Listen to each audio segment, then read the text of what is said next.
Guests, I believe we should rename the workplace the learning's place, since we go to work to learn and progress our understanding of the world. To those who think that learning stops at school and university are wrong. Learning never stops. As we get older, our pace of learning needs to increase. And the so-called workplaces are really problem-solving, creativity, collaboration, research, and most importantly, continuous learning.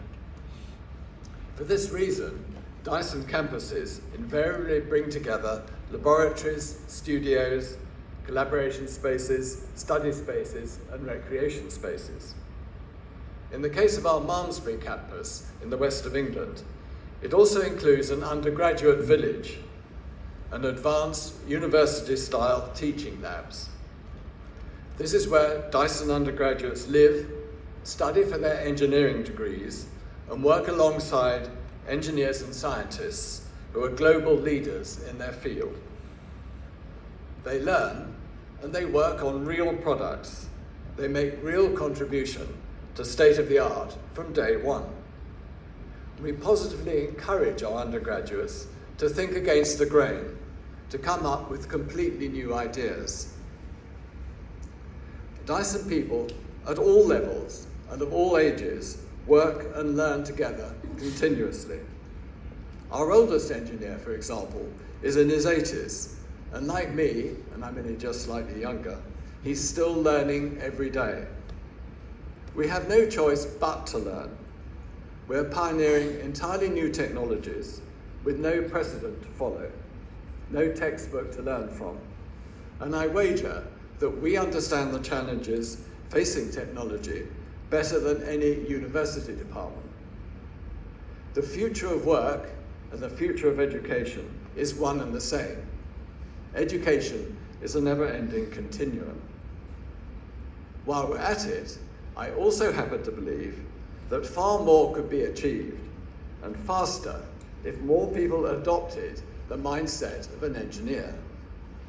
Engineers are the greatest problem solvers, and that is the most valuable mindset in the workplace. The world needs more engineers, many more of them, and let me briefly explain why. We're gripped by a relentless technology race. Every day, nations like Singapore, as well as companies like Dyson, are attempting to solve insoluble problems.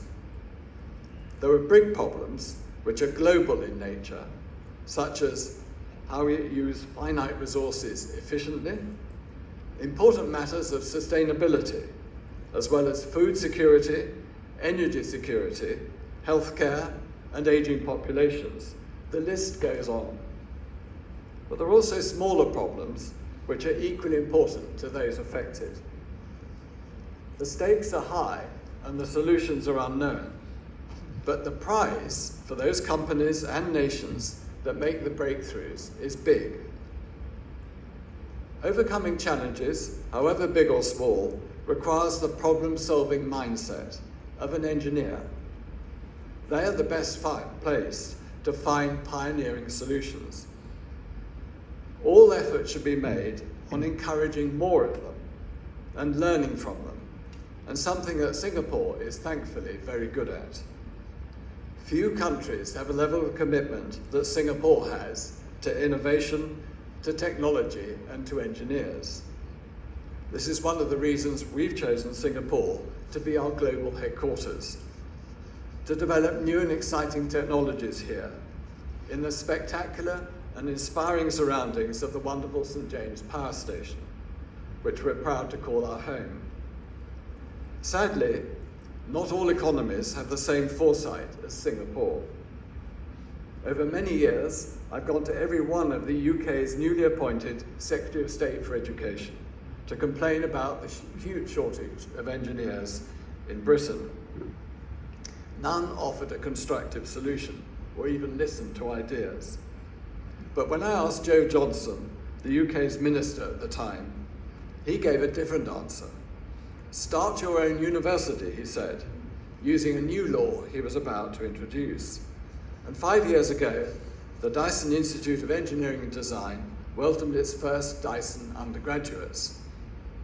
Those first undergraduates put their trust in Dyson to deliver a new type of education, turning down offers from world-class universities in the process. We've focused on creating a university degree of the highest academic standard. On top of that, they've worked and learned alongside the best engineers and scientists in the world, developing new technology that is actually put into production. They have a long career ahead at Dyson, a company that is led right to the top by engineers just like them.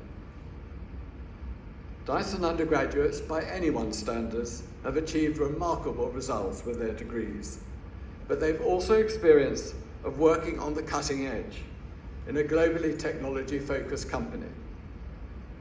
Their academic study has benefited from immediate practical application, and they've learned through hands-on experience to research, experiment, iterate, fail, and try again. They've achieved more than I could have dreamt. You have very many interesting discussions ahead of you this morning, and it's been my pleasure to briefly address you. I leave you with the thought that unless we're learning every day, we all stand still. So no more talk of the workplace, it's the learning place from now onwards. Thank you very much. Thank you very much, Sir James. If I could kindly ask that you remain on stage as well, and perhaps head to the center of the stage, please. At this point, I'd like to invite Mr. Seah Chin Seong, President and CEO of SIM, to present Sir James with a token of appreciation to thank him for sharing his insights today.